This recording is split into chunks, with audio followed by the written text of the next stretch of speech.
పశ్చిమ బెంగాల్ రాజకీయాలంటేనే ఒక ఉత్కంఠ భరితమైన చదరంగం. అక్కడ గెలుపు కోసం జరిగే పోరాటం కేవలం ఓట్లకే పరిమితం కాదు. అది వీధి పోరాటాల నుంచి స్ట్రాంగ్ రూమ్ నిఘా వరకు సాగుతుంది. సీఎం మమతా బెనర్జీ, ప్రతిపక్ష నేత సువేందు అధికారి మధ్య జరిగిన ఒక అర్ధరాత్రి హైడ్రామా బెంగాల్ రాజకీయాల్లో సెగలు పుట్టిస్తుంది. అది గురువారం అర్ధరాత్రి దాటిన సమయం. కోల్కతా నగరం గాఢ నిద్రలో ఉంది. కానీ భవానీపూర్లోని సఖావత్ మెమోరియల్ స్కూల్ వద్ద మాత్రం వాతావరణం ఒక్కసారిగా వేడెక్కింది. సాధారణంగా ఎన్నికలు ముగిసిన తర్వాత ఈవీఎంలను భద్రపరిచే స్ట్రాంగ్ రూముల వద్ద పోలీసులు, కేంద్ర బలగాలు మినహా ఎవరూ ఉండరు. కానీ ఆ రాత్రి స్వయంగా పశ్చిమ బెంగాల్ ముఖ్యమంత్రి మమతా బెనర్జీ అక్కడికి చేరుకున్నారు. ముఖ్యమంత్రి కాన్వాయ్ ఆ సమయంలో స్ట్రాంగ్ రూమ్ వద్దకు రావడం చూసి అక్కడి భద్రతా సిబ్బంది విస్తుపోయారు. ఈవీఎంల ట్యాంపరింగ్ జరుగుతోందని, రీపోలింగ్ నిర్వహించాల్సిన చోట అవకతవకలు జరుగుతున్నాయని తనకు సమాచారం అందిందని చెబుతూ ఆమె నేరుగా రంగంలోకి దిగారు. కేంద్ర బలగాలు తొలుత ఆమెను లోపలికి అనుమతించడానికి నిరాకరించాయి. దీంతో అక్కడ తీవ్ర ఉద్రిక్తత నెలకొంది. నిబంధనల ప్రకారం అభ్యర్థులు లేదా వారి ఏజెంట్లు మాత్రమే అక్కడికి వెళ్లాలి. కానీ మమతా బెనర్జీ అక్కడే భీష్మించుకుని కూర్చున్నారు. ఒక ముఖ్యమంత్రి స్వయంగా స్ట్రాంగ్ రూమ్ బయట 4 గంటల పాటు పహారా కాయడం భారత రాజకీయాల్లోనే ఒక అరుదైన దృశ్యం. అర్ధరాత్రి 12 గంటలు దాటినా ఆమె అక్కడి నుంచి కదలలేదు. సరిగ్గా 12:07 ఆమె అక్కడి నుంచి బయటకు వచ్చారు. బయటకు వస్తూనే ఆమె గంభీరమైన హెచ్చరికలు జారీ చేశారు. ఈవీఎంలను దొంగిలించడానికి కానీ, ఓట్ల లెక్కింపుల్లో అవకతవకలు చేయడానికి కానీ ఎవరు ప్రయత్నించినా సహించేది లేదు.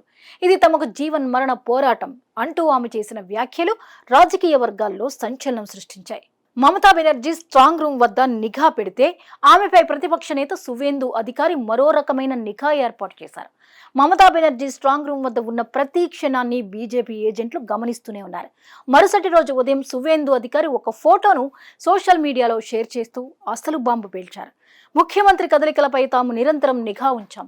ఆమె ఏం చేసినా, ఎక్కడికి వెళ్లినా తమ కళ్ళు ఆమెను గమనిస్తూనే ఉన్నాయని తెలిపారు. కామెంట్స్ తో ఆగకుండా స్ట్రాంగ్ రూమ్ లోపల మమతా బెనర్జీ ఉన్న ఫోటోను కూడా ఆయన బయటపెట్టారు.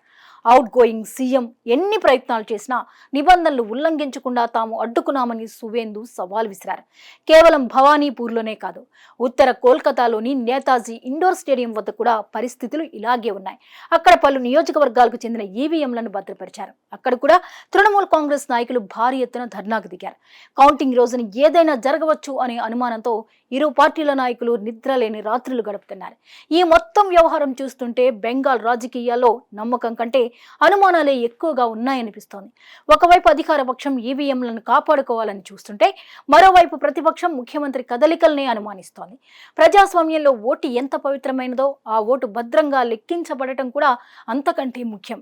ఈ క్రమంలో జరుగుతున్న వ్యక్తిగత దాడులు, ఒకరిపై ఒకరు నిఘా చర్యలు రాజకీయ వేడిని క్లైమాక్స్ కు తీసుకువెళ్లాయి. ఫలితాల వెల్లడికి ముందు జరుగుతున్న ఈ మైండ్ గేమ్ లో విజేత ఎవరో తెలియాలంటే కౌంటింగ్ రోజు వరకు వేచి చూడాల్సిందే. ఒకరి కదలికలపై ఒకరు నిఘా ఉంచుకుంటూ, ఒకరినొకరు హెచ్చరించుకుంటూ సాగుతున్న ఈ పోరాటం బెంగాల్ చరిత్రలో ఒక మరుపురాని అధ్యాయంగా మిగిలిపోనుంది.